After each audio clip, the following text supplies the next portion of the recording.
नमस्कार, आपण पाहतात न्यूज मराठी 24/7। राजधानी दिल्लीत सुरू असलेल्या सीजेपीच्या आंदोलनाला आता महाराष्ट्रातूनही पाठिंबा मिळताना दिसत आहे। मुंबईतील ऐतिहासिक शिवाजी पार्क मैदानावर आज मोठ्या संख्येने नागरिक, विद्यार्थी आणि विविध सामाजिक संघटनांचे कार्यकर्ते एकत्र आले। हातात फलक, बॅनर घेत आंदोलनकर्त्यांनी आपल्या मागण्यांकडे सरकारचं लक्ष वेधण्याचा प्रयत्न केला। या आंदोलनाच्या पार्श्वभूमीवर प्रशासनाकडून सुरक्षेच्या दृष्टीने विशेष खबरदारी घेण्यात आली आहे, तर पोलिसांचा मोठा बंदोबस्त तैनात करण्यात आलाय। मुंबईतील शिवाजी पार्क मैदानावर सकाळपासूनच आंदोलनकर्त्यांची गर्दी वाढताना पाहायला मिळाली।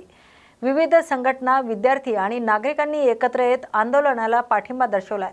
आंदोलनकर्त्यांनी आपल्या मागण्यांसाठी घोषणाबाजी करत सरकारकडे तातडीने दखल घेण्याची मागणी केली आहे। लोकशाही व्यवस्थेत शांततेच्या मार्गाने आंदोलन करण्याचा अधिकार अबाधित ठेवावा अशी भूमिका आंदोलनकर्त्यांकडून मांडण्यात आली आहे।